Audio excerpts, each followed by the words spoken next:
Hello मेरे class 8 के बाहुबलियों। क्या हाल चाल। सबसे पहले तो क्लास 7 का अखाड़ा एकदम टॉप करके अपने इस सीनियर क्लास में आने की बहुत बहुत बधाई। बाबू, आज से हम शुरू करने जा रहे हैं अपनी नई नवेली 8 ग्रेड अभ्यास पुस्तिका। ये आपका नई बुक है 2026-27 जो आपके विद्यालय में दिया गया है। और आज हम उड़ाएंगे अपनी क्लास 8 हिंदी का सबसे पहला और धांसू चैप्टर, पाठ एक, वर्द, संपूर्ण प्रश्न उत्तर। अरे मेरे शेरों, लो आ गया अपना असली अखाड़ा। अपने बहुविकल्पीय प्रश्न, यानी 4 ऑप्शन, एक सही जवाब और सीधे फुल मार्क्स। चलिए कंप्यूटर जी, लगाइए अपना सुपर हिट क्रिस्प फॉर्मेट। करते हैं इन ऑप्शन का एकदम धुआं धुआं। प्रश्न एक, निम्नलिखित में से किन पंक्ति में अनुप्रास अलंकार है? बाबू, अनुप्रास अलंकार का नाम सुनकर ही आधे बच्चे के पसीने छूट जाते हैं। अरे यार, ये कौन सा नया डिजाइन आ गया ग्रामर में। लेकिन मेरे शेरों, अनुप्रास का सिंपल सा मतलब है जब एक ही अक्षर बार बार आए, रिपीट हो। वर्दे वीणा वादिनी वर्दे, बस यहाँ एक अक्षर बार बार दिखे, समझ लो वही अपना अनुप्रास अलंकार बैठा है ना एकदम बच्चों वाला गेम। प्रश्न दो, अमृत, पीयूष, अमी पर्याय शब्दों में रिक्त स्थानों के लिए उपयुक्त पर्यायवाची शब्द कौन सा है? लो भाई, अब बच्चे सोचेंगे इतने सारे भारी भरकम शब्द, अक्कर बक्कर बम्बे बो करके कोई भी भर देते हैं। अरे नहीं बाबू, अमृत, पीयूष और अमी इन सब का मतलब एक ही है, देवताओं वाला अमृत। अब ऑप्शन में ढूंढो इनका जुड़वा भाई। एकदम परफेक्ट सही आंसर है सी, सुधा। बाबू, सुधा का मतलब भी अमृत ही होता है। ऑप्शन में जो गरल है उसका मतलब तो जहर होता है, वो तो सीधा आउट हो गया। बस सुधा को डिब्बे में फिट कर दो, आपका आंसर एकदम मक्खन की तरह सेट हो गया। प्रश्न तीन, बीना बजाने वाली देवी कौन है? अब ये सवाल देखकर तो मेरी बच्चा पार्टी हंस हंस कर पागल हो जाएगी। भैया, क्लास 8 में हमसे ये नर्सरी क्लास वाला सवाल पूछ रहे हैं। छाप लो अपनी वर्कबुक में, पूरी दुनिया जानती है कि बीना कौन बजाती है। हमारी विद्या की देवी माँ सरस्वती जी। बस आंख बंद करके डी पर टिक मार दो और पूरा नंबर अपनी जेब में रख लो। प्रश्न चार, कभी किसे जगमग करने को कह रहा है? अब बाबू, बच्चे सोचेंगे भैया हम तो दिवाली पर सिर्फ अपना घर जगमग करते हैं, तो कभी भी घर ही जगमग कर रहा होगा। अरे नहीं मेरे बच्चा पार्टी, कवि का दिल बहुत बड़ा है। वो सिर्फ अपने लिए नहीं, पूरी दुनिया के लिए माँ सरस्वती से वरदान मांग रहा है। तो ढूंढो दुनिया वाला ऑप्शन। सही जवाब है बी, संसार को। तभी माँ सरस्वती से कह रहा है कि ज्ञान के प्रकाश से इस पूरी दुनिया का अंधेरा मिटाकर इसे जगमग कर दो। हो गया ना एकदम लॉजिक से सोल्व। प्रश्न पांच, कवि किसके बंधन काटने की बात कह रहा है? लो भाई, अब आधे बच्चे कहेंगे भैया पक्का पक्षियों के बंधन काटने की बात हो रही है, उन्हें पिंजरे से आजाद करना है। अरे बाबू, जरा गहराई में सोचो, यहाँ पिंजरे वाले बंधन की नहीं, हमारे मन के अंदर जो बुराइयों का जाला फंसा है, यानी अज्ञान, उसे काटने की बात हो रही है। एकदम परफेक्ट सही आंसर है ए, हृदय के। बाबू, अब आ गए अपने favourite fill in the blanks. ऊपर ब्रैकेट में शब्दों की बारात खड़ी है, हमें बस अक्कर बक्कर नहीं करना है। प्रश्न 6, वर्दे कविता की रचयिता है? बाबू, ब्रैकेट में भले ही सिर्फ निराला लिखा हो, लेकिन हम अपना आंसर एकदम वीआईपी स्टाइल में पूरा लिखेंगे। इस धांसू कविता को लिखने वाले महान कवि सूर्यकांत त्रिपाठी निराला जी। भर दो इसे अपनी वर्कबुक में। प्रश्न 7, कवि ने भारत में देश मंत्र भरने की बात कही है। कवि चाहता है कि हमारे देश के लोगों में एकदम नई आजादी और अमरता का मंत्र आ जाए, और उसे हम कहते हैं अमृत मंत्र। सीधे ब्रैकेट से उठाओ और डिब्बे में फिट कर दो। प्रश्न 8, हिंदी कविता को देश छंद निराला जी की देन है। बाबू, ये सवाल एकदम प्रो लेवल का है। निराला जी ने हिंदी कविताओं को नियमों के बंधन से आजाद किया था, जिसे मुक्त छंद कहते हैं। ब्रैकेट वालों ने ये शब्द देना मिस कर दिया। लेकिन अपनी सीआईडी वाली नजर से कुछ नहीं छुपता। लिख लो इसे मुक्त। प्रश्न 9, देश का विलोम शब्द अंधकार है। अरे ये तो केजी क्लास वाला सवाल आ गया। अंधेरे उल्टा क्या होता है? उजाला यानी प्रकाश। जल्दी से भर के इसके फ्री के नंबर लूट लो। प्रश्न 10, उपमा अलंकार के देश अंग होते हैं। बाबू ये ग्रामर का एकदम फिक्स रूल है। उपमा अलंकार के हमेशा 4 अंग होते हैं। उपमेय, उपमान, वाचक शब्द, साधारण धर्म। बस आंख बंद करके 4 भर दो, टीचर पूरे नंबर देगा। प्रश्न 11, जलद मंद रव से कवि का क्या आशय है? अब बाबू ये संस्कृत वाले भारी शब्द जलद मंद रव पढ़कर तो आधे बच्चों के ऊपर से बाउंसर चला गया होगा। वो सोचेंगे भैया ये कौन सी विदेशी भाषा आ गई। अरे मेरे शेरों और बच्चा पार्टी, डरो मत। इसे तोड़ते हैं।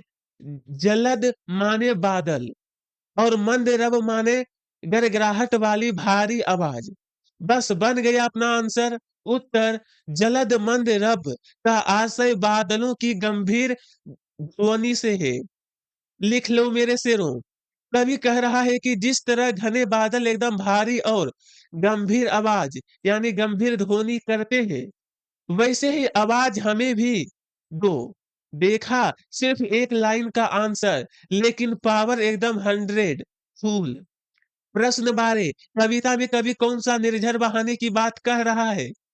लो भाई, अब बच्चे निर्झर शब्द देखकर सिर झुकाएंगे कि भैया ये निर्झर क्या होता है? कोई नदी वदी है क्या? बाबू निर्झर का मतलब होता है झरना, वाटरफेल। लेकिन यहाँ पानी वाले झरने की बात नहीं हो रही है। यहाँ बात हो रही है दिमाग की बत्ती जलाने वाले झरने की। चलिए लिखते हैं। उत्तर, कवि अज्ञान को दूर करने के लिए ज्ञान के प्रकाश का निर्झर बहाने की बात कह रहा है। एकदम परफेक्ट।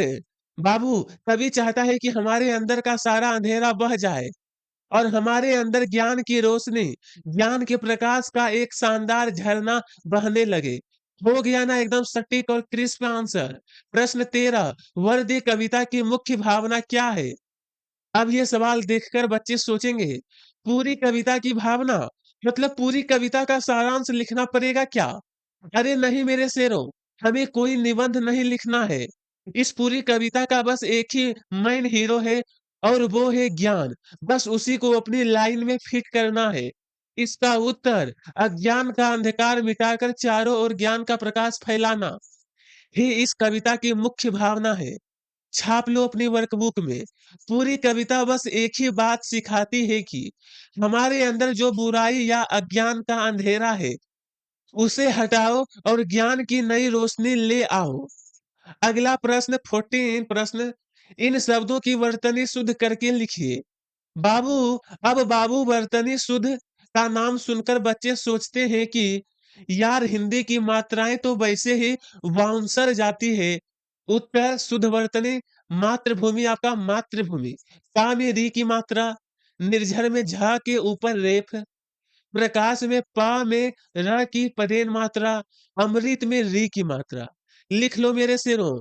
बाबू, बस हो गई सारी स्पेलिंग एकदम चकाचक। मिल गए फ्री के नंबर। प्रश्न 15, लो भाई आ गया लघु उत्तरीय सवाल। अब बच्चे कविता की लाइनें और भाव स्पष्ट कीजिए। पढ़कर घबरा जाएंगे कि अरे बाप रे, अब तो पक्का पूरा एक पेज का निबंध लिखना पड़ेगा। बस इन लाइनों का एकदम सटीक और बाहुबली मतलब लिखेंगे। बृहद वृंद माने पक्षियों का समूह। चलिए लिखते हैं इसका पावरफुल आंसर। उत्तर, इन पंक्तियों में कवि मां सरस्वती से प्रार्थना कर रहा है कि वे इस नए स्वतंत्र प्रकाश, नए भारत में उड़ने वाले नए पक्षियों के समूह यानी नए युवाओं को नई उड़ान, नए पंख और नई आवाज प्रदान करे। छाप लो अपनी वर्कबुक में। बाबू, कवि कह रहा है कि हमारा देश अब नया और आजाद हो गया है। तो हे माँ, इस देश के नए बच्चे को कुछ नया सोचने की आजादी और अपनी बात कहने की नई ताकत दो। देखा, हमने फालतू की लाइनें नहीं भरी, 2 लाइन में पूरी कविता का एकदम निचोड़ निकाल कर रख दिया। टीचर इसे पढ़ेगा तो सीधे फुल मार्क्स देकर आगे बढ़ेगा। प्रश्न 16, नवजात शिशु के चरण कमल के समान सुंदर है। वाक्य में उपमेय, उपमान, साधारण धर्म एवं वाचक शब्द छांटकर लिखिए। अब बाबू, ये उपमेय, उपमान जैसे भारी शब्द सुनकर बच्चे सोचते हैं, भैया ये कौन सी एलियन भाषा आ गई? ये सब क्या होता है? अरे मेरे जासूसों, एकदम सिंपल लॉजिक लगाओ। जिसकी तारीफ हो रही है वो उपमेय, जिससे तुलना कर रहे हैं वो उपमान, जो खूबी है वो साधारण धर्म, और जिस शब्द से तुलना की गई है वो वाचक शब्द। चलिए अब इसे एकदम मक्खन की तरह छाट कर लिखते हैं। उत्तर लिख लो मेरे शेरों। यहाँ छोटे बच्चे के पैरों की बात हो रही है, वो हो गया उपमेय। उसकी तुलना किससे की? कमल के फूल से, तो वो हो गया उपमान। दोनों में क्या खूबी है कि दोनों सुंदर है, तो ये हो गया साधारण धर्म। और तुलना किसने बताई? के समान शब्द ने, तो हो गया वाचक शब्द। लो बाबू, हो गया ना ग्रामर का सबसे कठिन टॉपिक, एकदम हलवा, फुल मार्क्स पक्के। प्रश्न 17, आकाश के 3 पर्यायवाची शब्द लिखकर उन्हें वाक्यों में प्रयोग कीजिए। लो भाई, अब बच्चे सोचेंगे भैया पर्यायवाची तो लिख देंगे, लेकिन वाक्य प्रयोग में तो वही घिसा पिटा लिखेंगे कि आकाश नीला होता है। अरे नहीं बाबू, हम क्लास 8 के बाहुबली हैं, केजी क्लास के बच्चे नहीं। हम ऐसे वीआईपी और दमदार वाक्य बनाएंगे कि चेक करने वाले टीचर भी कहेगा, वाह क्या बात है। उत्तर, आसमान, रात के समय आसमान अनगिनत तारों से जगमगा उठता है। गगन, स्वतंत्रता दिवस पर तिरंगा गगन में शान से लहरा रहा था। नभ, नए भारत के पंछी अब नभ में स्वतंत्र रूप से उड़ान भरेंगे। हमने आकाश के 3 जुड़वा भाई पर्यायवाची निकाले, आसमान, गगन और नभ, और फिर उनके एकदम धांसू वाले सेंटेंस बना दिए, जिनमें देश प्रेम और पावर दोनों है। देखा बाबू, अपना आंसर बुक में लिखे नीले पेन वाले आंसर से कितना सॉलिड और क्रिस्प है। क्वालिटी इसे को कहते हैं। प्रश्न 18, कविता में अलंकार का उपयोग क्यों किया जाता है? लिखिए। अब बाबू, अलंकार शब्द सुनकर दिमाग चकराता है कि ये कौन सी नई बीमारी है। लेकिन एक बात बताओ, जब आप किसी पार्टी में जाते हो तो एकदम मस्त जैकेट, घड़ी और परफ्यूम लगाते हो ना? क्यों? ताकि आप स्मार्ट दिखो। बस कविता को स्मार्ट और सुंदर बनाने के लिए जिन चीजों का इस्तेमाल होता है उसे ही अलंकार कहते हैं। चलिए इसका एकदम मक्खन आंसर लिखते हैं। उत्तर, कविता की सुंदरता और शोभा बढ़ाने के लिए अलंकार का उपयोग किया जाता है। जिस प्रकार आभूषण पहनने से इंसान की सुंदरता बढ़ जाती है, उसी प्रकार अलंकार कविता की सुंदरता बढ़ाते हैं। लिख लो मेरे शेरों, जैसे लड़कियां शादी में सुंदर दिखने के लिए गहने पहनती है, वैसे ही कवियों ने अपनी कविताओं को सुंदर बनाने के लिए शब्दों के गहने पहनाए हैं, जिन्हें अलंकार कहते हैं। हो गया ना एकदम रियल लाइफ एग्जाम्पल से सेट। प्रश्न 19, आप माँ सरस्वती से अपने राष्ट्र के लिए वरदान में क्या-क्या मांगना चाहेंगे? लो भाई, आ गया इस चैप्टर का सबसे बाहुबली सवाल। अब बच्चे सोचेंगे इसमें तो 5-6 लाइन की पूरी रामायण भरनी पड़ेगी। अरे नहीं बाबू, हम स्मार्ट बच्चे हैं। हम पैराग्राफ लिखकर टीचर को बोर नहीं करेंगे। हम अपना आंसर बुलेट पॉइंट्स में लिखेंगे, जिससे टीचर देखते ही सीधे 5 में 5 नंबर दे दे। चलिए लिखते हैं। उत्तर, हम माँ सरस्वती से अपने राष्ट्र यानी देश के लिए निम्नलिखित वरदान मांगना चाहेंगे। पहला, हमारे देश के हर नागरिक के मन से अज्ञान यानी बुराई का अंधेरा मिट जाए और ज्ञान का प्रकाश फैले। दूसरा, देश के सभी लोगों के बीच भाईचारा हो और सबकी वाणी में मिठास हो। तीसरा, हमारे देश का हर युवा नई सोच के साथ आगे बढ़े। चौथा, हमारा संपूर्ण भारत हमेशा स्वतंत्र रहे और विकास के नए आसमान छुए। छाप लो अपनी वर्कबुक में। बाबू, हमने कोई लंबी चौड़ी कहानी नहीं लिखी। हमने बस 4 छोटे-छोटे और दमदार पॉइंट्स लिखे हैं। पहला सबको ज्ञान मिले, दूसरा सब प्यार सब प्यार से मीठा बोले, तीसरा युवा आगे बढ़े और चौथा हमारा देश आज़ाद रहे। देखा, पॉइंट्स में आंसर लिखने से वो कितना सुंदर दिखता है और याद करना भी कितना आसान हो जाता है। इसे कहते हैं स्मार्ट वर्क। प्रश्न 20, आप अपने विद्यालय में कौन-कौन से नए परिवर्तन चाहेंगे और क्यों? विस्तार पूर्वक लिखिए। अब बाबू बच्चे सोचेंगे, भैया मैं तो लिख दूंगा कि स्कूल में रोज समोसे मिलने चाहिए और होमवर्क बेन होना चाहिए। अरे मेरे शेरों और बच्चा पार्टी, दिल की भावनाएं कंट्रोल करो। पहला है स्मार्ट क्लास, ताकि हम सिर्फ किताबें से नहीं बल्कि स्क्रीन और 3D एनिमेशन से एकदम मजेदार तरीके से पढ़ाई कर सके। दूसरा, खेल कूद की सुविधा, ताकि पढ़ाई के साथ साथ हमारी फिटनेस भी एकदम मजबूत रहे। तीसरा, प्रैक्टिकल शिक्षा, सिर्फ रट्टा मारने के बजाय हमें साइंस और कंप्यूटर लैब में चीजें करके सिखाई जाए। चौथा, हरा-भरा स्कूल, विद्यालय में बहुत सारे पेड़-पौधे हो, ताकि हमें एकदम ताज़ी हवा मिले। ये परिवर्तन क्यों चाहिए? क्योंकि इन बदलावों से स्कूल में बच्चे का मन लगेगा, पढ़ाई बोझ नहीं लगेगी और छात्रों का सर्वांगीण विकास होगा। छाप लो अपनी वर्कबुक में। बाबू, हमने कोई बोरिंग पैराग्राफ नहीं लिखा।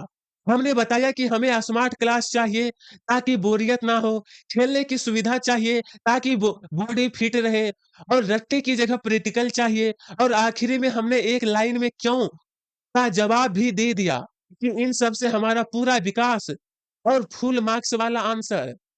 अरे मेरो क्लास 8 के बाहुबलियों!